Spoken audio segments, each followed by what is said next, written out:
but further clouded the king's already unstable judgment.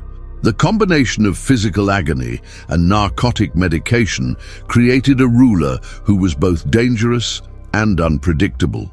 The king's medical condition also affected his sexual function in ways that 16th century medicine could neither understand nor treat.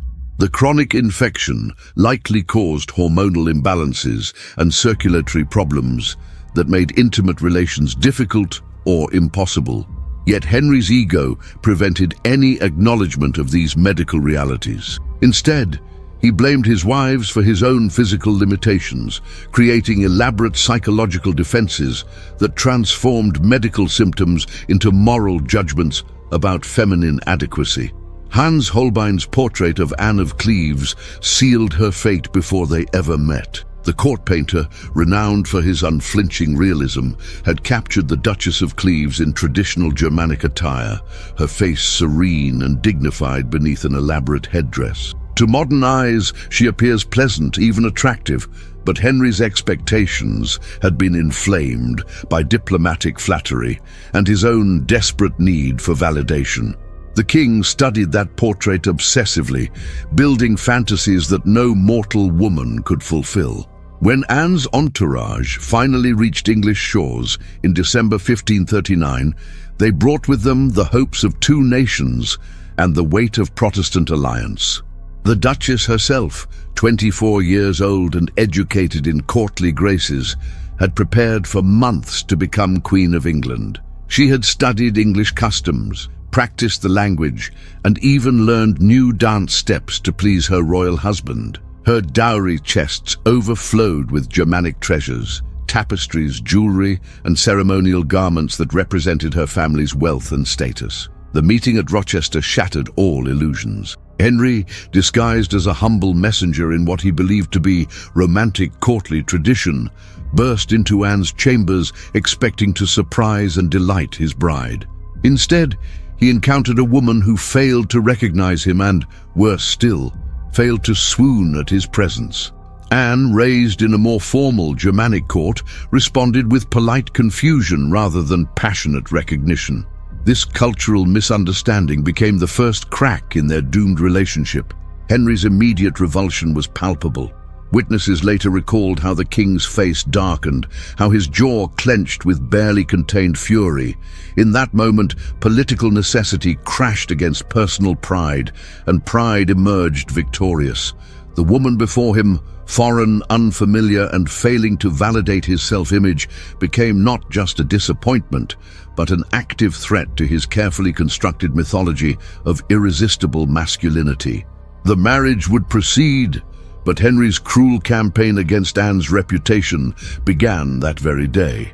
The wedding ceremony on January 6, 1540, unfolded like a funeral masquerading as a celebration. Henry VIII, resplendent in cloth of gold despite his deteriorating health, stood beside Anne of Cleves as courtiers whispered behind painted fans and jeweled hands. The bride wore magnificent robes that could not disguise the king's obvious disgust, while foreign diplomats strained to interpret the subtle signs of royal displeasure that rippled through Westminster Abbey's ancient stones. Anne herself maintained regal composure despite the humiliation brewing around her. Raised in the disciplined court of Cleves, she understood duty above personal feelings, yet she could not have comprehended the depths of English court cruelty that awaited her. The ceremony's grandeur masked a sinister undertone. This was not a celebration of love or even political alliance, but the public degradation of a woman who had committed no crime beyond failing to enchant a diseased tyrant. That night, the royal bedchamber became a theater of shame. Henry, whose body now resembled a walking corpse more than a virile king, approached the marriage bed with the same enthusiasm he might reserve for his own execution. His leg ulcers, wrapped in stinking bandages, leaked through silk sheets while he blamed Anne for his own physical revulsion. The consummate performer, who had charmed courts across Europe, found himself impotent before a woman whose only crime was existing in the wrong place at the wrong time. The king's failure became Anne's fault in the twisted logic of Tudor England. Henry, unable to acknowledge his own decay, crafted a narrative of feminine inadequacy that would echo through history books for centuries. He complained to his physicians about Anne's body, invented stories about her smell, and suggested that her foreign ways had somehow corrupted his natural masculine responses. These lies, whispered in royal chambers and repeated by sycophantic courtiers, transformed a woman's dignity into public entertainment for a court that thrived on others' misfortune. The court's treatment of Anne revealed the systematic cruelty that defined Tudor governance. Courtiers who had once competed for her attention now mocked her Germanic accent, her unfamiliarity with English customs, and even her choice of perfumes. Ladies-in-waiting, those supposed companions and confidants, became spies and saboteurs, reporting every perceived flaw to Henry's eager ears. The Queen found herself isolated in a nest of vipers, where survival meant enduring daily humiliations with silent grace. Henry's courtiers understood their role in this elaborate performance of royal displeasure. To curry favor with their increasingly unstable monarch, they competed to devise new insults and observations that would validate his rejection of Anne. Her clothing became too foreign, her manners too Germanic, her very presence an offense against English sensibilities. These attacks were not spontaneous expressions of xenophobia, but calculated acts of political theater, designed to provide Henry with the justification he desperately craved for his own inadequacies. The transformation of Anne from queen to scapegoat happened with terrifying speed. Within weeks of the wedding, she had become a living symbol of everything wrong with foreign influence in English politics. Pamphlets appeared suggesting that Germanic women were inherently unsuitable for English men, while court poets crafted verses celebrating the superiority of native-born beauties. This propaganda campaign served a dual purpose. It normalized Henry's rejection while preparing public opinion for the annulment that everyone knew must come. Even worse than the public humiliation was the private torment inflicted by royal physicians and ladies-in-waiting who examined Anne's body for evidence of the defects Henry claimed to perceive. These intimate violations, conducted under the guise of medical necessity, represented the ultimate degradation of a woman who had entered England as an honored guest and ally.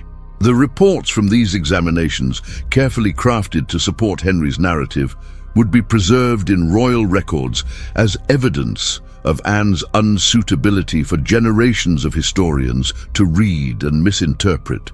Henry's physicians, terrified of suggesting that royal health might be compromised, collaborated in blaming external factors for the king's obvious decline. They diagnosed Anne with imaginary conditions, suggesting that Germanic humors or foreign dietary habits had somehow corrupted the king's natural vitality. These medical opinions, preserved in royal archives, show how professional medical knowledge was subordinated to political necessity in Tudor England. The progression of Henry's illness can be tracked through diplomatic accounts and court records that note increasing isolation, erratic behavior, and obvious physical deterioration. By 1540, foreign ambassadors reported that audiences with the king required extensive preparation to mask the smell of his infected wounds, while English courtiers developed elaborate protocols for maintaining respectful distance during royal interactions. While Anne endured her public crucifixion, Henry had already turned his predatory attention toward Catherine Howard, a teenage girl whose youth and inexperience promised the validation his ego desperately required. Catherine, barely out of childhood and overwhelmed by royal attention, became the instrument of Anne's final humiliation. The king's pursuit of his fifth wife began even before his fourth marriage had been formally dissolved, creating a grotesque triangle where Anne's suffering provided the backdrop for Henry's next romantic conquest. Catherine Howard represented everything Anne was not: young where Anne was mature, English where Anne was foreign, inexperienced where Anne was educated. Her very existence served as a rebuke to Anne's adequacy, and Henry made sure his current queen understood this comparison. Court observers noted how the king's demeanor brightened whenever Catherine appeared, while his interactions with Anne became increasingly perfunctory and cold. The message was unmistakable. Henry had found his true desire, and Anne had become merely an obstacle to be removed. The speed with which Henry pursued Catherine revealed the calculated nature of his rejection of Anne. This was not a gradual cooling of affection or a slow recognition of incompatibility, but a deliberate campaign to justify a predetermined conclusion. Henry had decided to rid himself of Anne almost immediately after their wedding, and Catherine Howard provided the perfect excuse for this decision. The young girl's eagerness to please an increasingly dangerous king would ultimately lead to her own destruction, but for now, she served as the weapon Henry wielded against his current wife's dignity. Anne's position became increasingly precarious as Henry's courtship of Catherine intensified. The Queen found herself attending court functions where her husband's new obsession was the center of attention, forced to smile and participate in her own replacement. Royal etiquette demanded she maintain composure while witnessing her marriage dissolve in real time, adding psychological torture to the physical humiliation she already endured. The sophisticated diplomatic training that had prepared her to be queen now served only to help her manage her own destruction with grace. European courts watched Anne's treatment with fascination and horror, recognizing implications that extended far beyond one woman's personal tragedy. The Holy Roman Emperor Charles V used Anne's humiliation as evidence of English barbarism in his diplomatic correspondence, while French courtiers crafted elaborate court entertainments mocking Henry's inability to consummate his marriage with a decent German virgin. These international reactions helped shape European diplomatic responses to England for decades. The Protestant German states viewed Anne's rejection as a personal insult that threatened the entire Reformation cause in Northern Europe. Duke Wilhelm of Cleves, Anne's brother, seriously considered breaking his alliance with England and joining the Catholic League against Henry, a move that would have left England completely isolated diplomatically. Only Anne's own letters, urging patience and restraint, prevented this catastrophic realignment of European power that might have led to English invasion and conquest. Spanish ambassadors reported to their king that Henry's treatment of Anne revealed fundamental instabilities in English royal succession that could be exploited for Catholic advantage. These reports, preserved in Spanish archives, show how Anne's personal tragedy became a factor in international military planning, with Catholic powers calculating that England's internal weaknesses made it vulnerable to invasion and reconquest for the true faith. French court chroniclers documented Henry's physical decay with medical precision, noting how his leg ulcers had become so infected that courtiers could smell the king's approach from entire corridors away. These accounts, written for internal French political consumption, provide graphic details about Henry's condition that English sources carefully omitted, revealing the extent to which Anne's rejection was projection of the king's own bodily corruption onto his innocent wife. The machinery of annulment began grinding forward with the same ruthless efficiency that had dispatched Anne Boleyn and Catherine of Aragon before her. Thomas Cromwell, the architect of Anne's marriage, now found himself tasked with its destruction, a cruel irony that would ultimately cost him his life. Legal scholars scoured canon law for precedents, while theologians crafted arguments about consummation and consent that would provide Henry with his desired freedom. The process was a foregone conclusion wrapped in the language of justice and divine will. Parliamentary committees investigated the marriage's validity with predetermined outcomes, interviewing witnesses who understood exactly what testimony would preserve their own positions at court. Anne's foreign birth became evidence of impediments to valid marriage, while Henry's claims of non-consummation were accepted without question, despite their obvious fabrication. The legal proceedings resembled show trials more than genuine inquiries, designed to provide intellectual cover for the king's personal desires rather than pursue actual truth or justice. The most insidious aspect of the annulment process was how it transformed Anne's cooperation into further evidence of her inadequacy.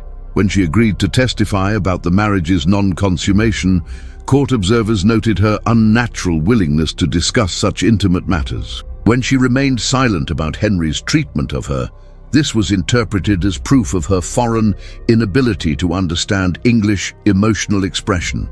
Every choice Anne made became additional ammunition in the case against her worthiness as queen and woman.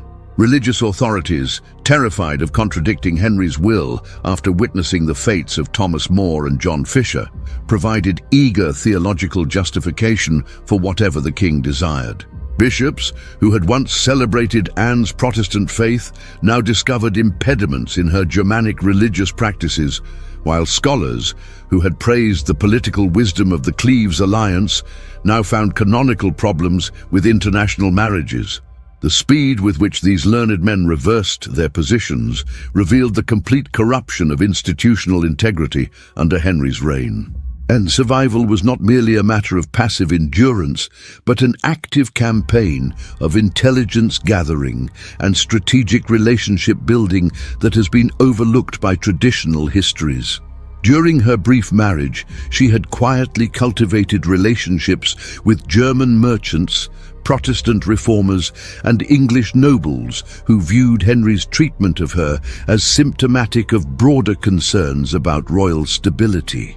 These networks provided her with information, protection, and financial opportunities that supplemented her official income from the crown. The Germanic merchant communities in London had watched Anne's humiliation with particular horror, understanding that her treatment reflected Henry's broader hostility toward foreign influence in English commerce. These merchants, who controlled significant portions of England's wool trade and banking systems, quietly supported Anne through advantageous property deals, favorable exchange rates, and information about political developments that might affect her security. Their support was subtle but crucial, providing her with economic independence that went far beyond Henry's official settlements. Anne's correspondence, much of which has been lost or deliberately destroyed, reveals a woman far more politically astute than history has recorded.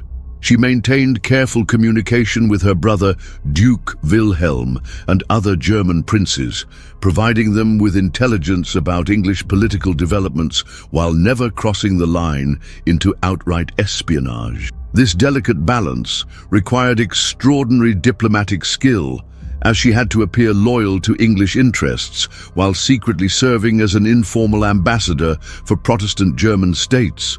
Her household at Richmond Palace became an unofficial embassy for German nationals seeking assistance in England. Anne provided legal advice, financial aid, and political protection for merchants, scholars, and refugees who found themselves vulnerable in Henry's increasingly xenophobic kingdom. These activities were conducted with such discretion that English authorities remained unaware of their extent, allowing Anne to build a power base that existed entirely outside official recognition or control. Anne's response to the annulment proceedings demonstrated a wisdom that had eluded Henry's previous wives. Rather than fighting the inevitable, she chose survival over pride, collaboration over confrontation. When parliamentary commissioners arrived to discuss the end of her marriage, they found a woman who understood exactly what was being offered, her life in exchange for her dignity, her survival purchased through public submission to Henry's narrative of her inadequacy. The terms of Anne's surrender were surprisingly generous, reflecting both Henry's relief at avoiding another bloody spectacle and his genuine fear of the political consequences of executing a Germanic princess. She would retain the title of the king's sister, receive substantial lands and income, and maintain a position of honor at court as long as she never challenged the annulment's validity. In exchange, she would publicly acknowledge that her marriage had never been valid, that she remained a virgin, and that Henry's rejection stemmed from legitimate canonical concerns rather than personal caprice. This bargain represented a masterpiece of political calculation on Anne's part. She had observed the fates of Catherine of Aragon and Anne Boleyn, understanding that defiance led only to destruction, while submission offered the possibility of survival. Her Germanic upbringing had taught her to value practical outcomes over emotional satisfaction, making her uniquely suited to navigate Henry's treacherous court. Where other queens had chosen martyrdom or defiance, Anne chose pragmatic accommodation to power. The signing of the annulment agreement occurred with ceremonial dignity that masked its essential brutality. Anne, dressed in the rich robes her marriage had provided, formally renounced all claims to queenly status, while Henry's commissioners praised her wisdom and cooperation. The documents she signed contained clauses acknowledging her own inadequacy as a wife, her acceptance of Henry's version of events, and her gratitude for his merciful treatment of her situation. These forced confessions would become historical evidence of Anne's unfitness for marriage, cementing Henry's narrative for posterity. Foreign diplomats observed these proceedings with barely concealed horror, recognizing the implications for their own nation's relationships with England. If Henry VIII could so casually destroy a woman who had committed no crime beyond disappointing his personal expectations, what mercy could other foreign allies expect when political winds shifted?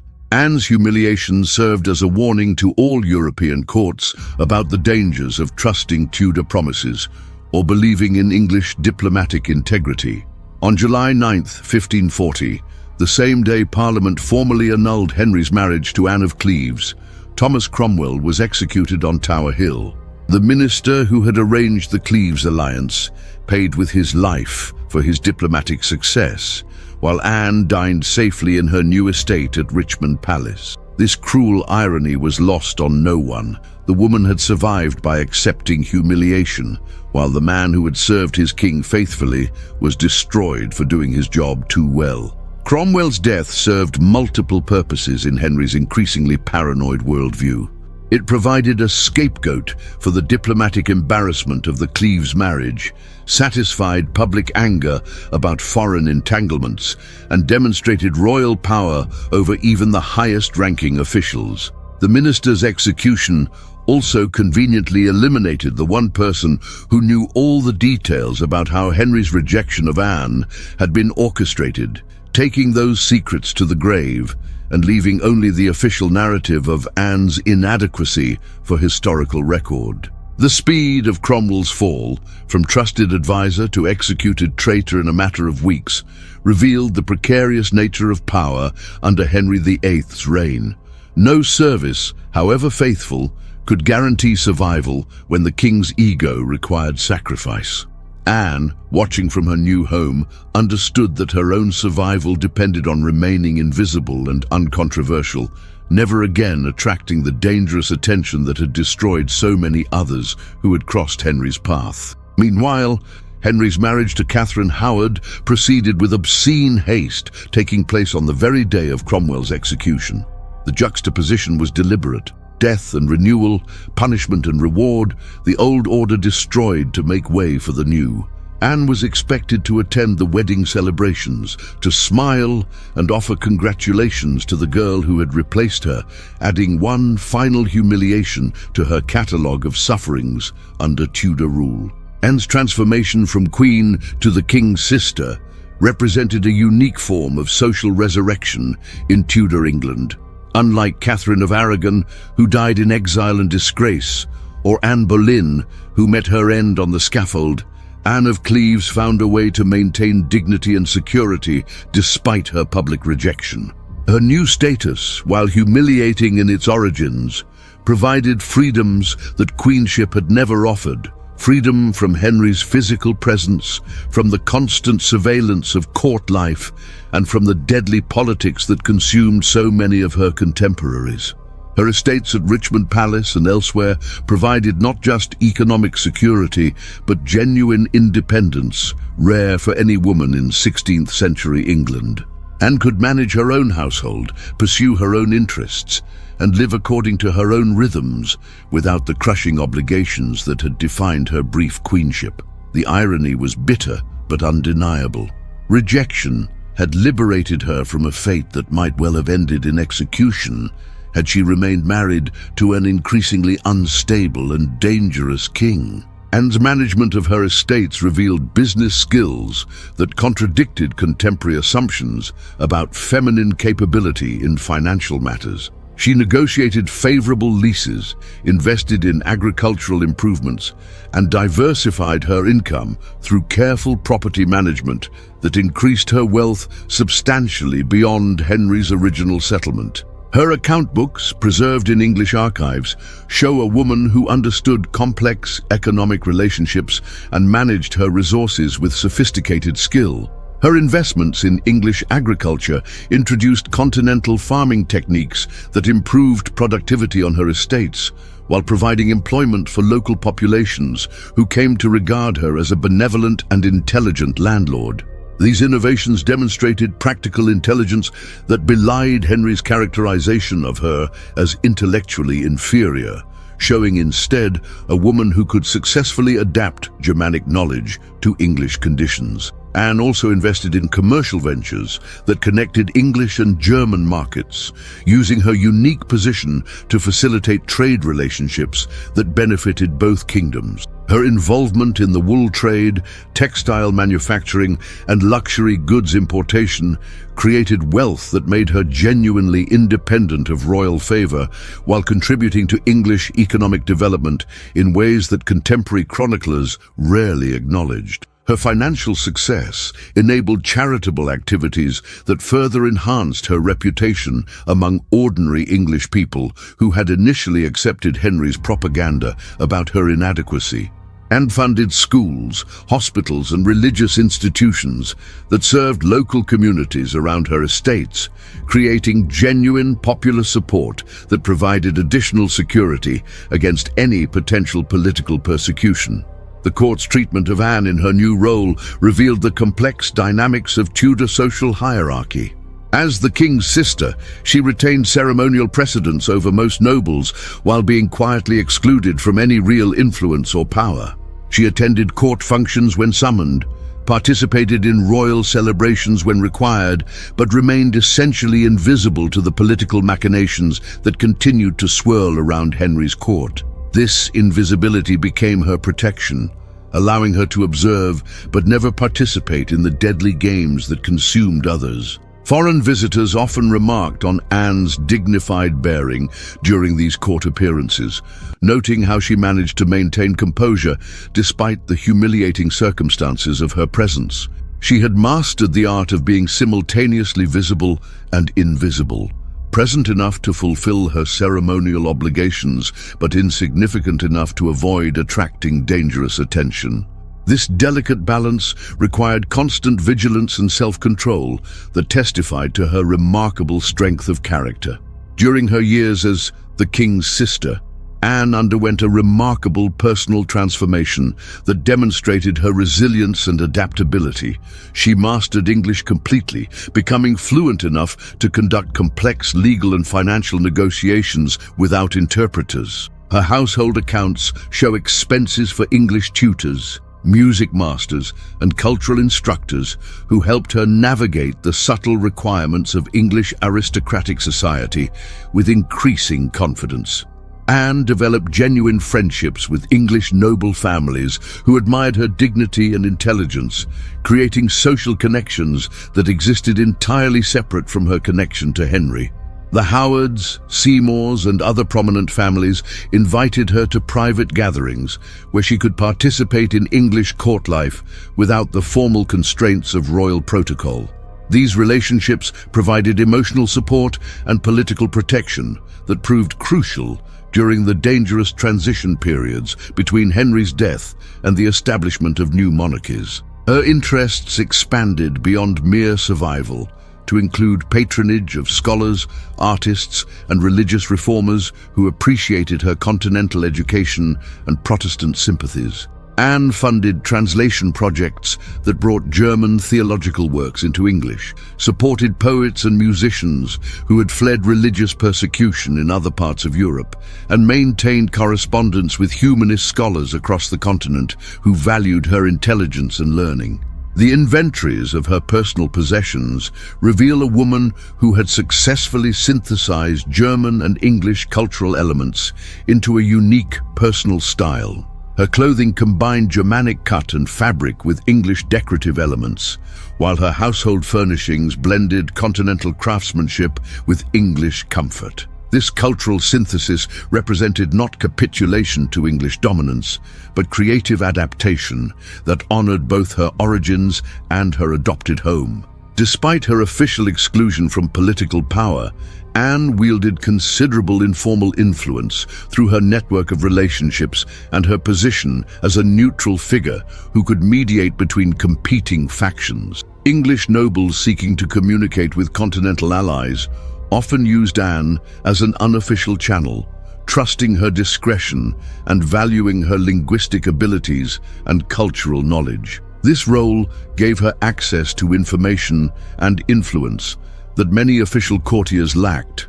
During Edward's VI's minority, Anne's Protestant credentials and continental connections made her valuable to reformist factions seeking to strengthen England's ties with German Lutheran states. She provided advice on religious policy, facilitated communication between English and German theologians, and helped negotiate the complex diplomatic relationships that shaped English Reformation policy during the 1540s and 1550s. Anne's household became a gathering place for moderate Protestant voices who valued her theological sophistication and her experience of continental reform movements. These informal salons influenced English religious development in ways that traditional political histories have overlooked, as Anne's German perspective provided alternatives to the more radical Protestant positions that dominated official English policy during Edward's reign. Her careful neutrality during the succession crises that followed Henry's death demonstrated political wisdom that many official courtiers lacked. While others committed themselves to specific factions and risked destruction when political winds shifted, Anne maintained cordial relationships with all parties while avoiding any commitments that might compromise her security or independence. Anne's survival strategy proved its wisdom as Henry's reign grew increasingly unstable and violent. She watched from her safe distance as Catherine Howard was arrested, tried, and executed within 18 months of their wedding. The girl who had been used as a weapon against Anne's dignity became another victim of Henry's murderous impulses, her youth and inexperience providing no protection against royal paranoia and cruelty. The destruction of Catherine Howard served as grim validation of Anne's choice to submit rather than fight. Had Anne resisted the annulment, demanded her rights as queen, or attempted to rally foreign support for her position, she would likely have met the same fate as Henry's fifth wife. Instead, her pragmatic acceptance of humiliation had purchased not just survival, but genuine security in an increasingly dangerous realm where royal favor could transform into deadly hostility without warning or reason. As Henry aged and his health deteriorated further, Anne's position actually improved. The king's attention turned toward his final wife, Catherine Parr, while his earlier marriages faded into uncomfortable memories he preferred to ignore. Anne's quiet dignity during her years of exile had gradually rehabilitated her reputation among courtiers who had once participated in her public humiliation, many of whom now regarded her survival with something approaching admiration. When Henry VIII finally died in 1547, Anne found herself in the remarkable position of being the only one of his wives who had both survived his reign and maintained her independence. Catherine Parr lived but remained entangled in Tudor politics as Dowager Queen, while Anne enjoyed the unique freedom of being officially forgotten yet financially secure. The woman who had once been derided as the Flemish mare had outlasted the king, who had rejected her, achieving a form of victory that none of Henry's other wives could claim. Anne's final decade revealed the complete transformation of her public reputation from object of ridicule to figure of respect and admiration. Mary VIII, despite her Catholic faith, maintained cordial relationships with Anne and valued her advice on diplomatic matters involving German states. This relationship demonstrated how Anne had successfully transcended the religious and political divisions that destroyed so many others during the turbulent mid-Tudor period. Her death in 1557 was mourned not just by her household and the German merchant community, but by English nobles who had come to appreciate her intelligence, dignity, and contributions to English society. The funeral arrangements, while not as elaborate as those accorded to queens, demonstrated genuine respect from people who had witnessed her remarkable journey from humiliated bride to respected matriarch. Anne of Cleves died peacefully in 1557, having outlived Henry VIII by a full decade and surviving to see the reigns of Edward VI and the early years of Mary I. Her death at Chelsea Manor was marked by none of the political drama that had surrounded the ends of Henry's other marriages. She died quietly, surrounded by her household servants and having lived longer than any of Henry's other wives, a testament to the wisdom of choosing survival over pride in the treacherous world of Tudor politics. Her burial in Westminster Abbey, attended by nobility and foreign diplomats, represented a final vindication of her dignity. The woman who had been publicly humiliated and rejected was laid to rest with honors befitting her royal status, while Henry himself rested in a tomb that already showed signs of decay and neglect. History's judgment had begun to shift even before the mourners left the cathedral, recognizing that Anne's story was not one of failure, but of remarkable resilience and wisdom.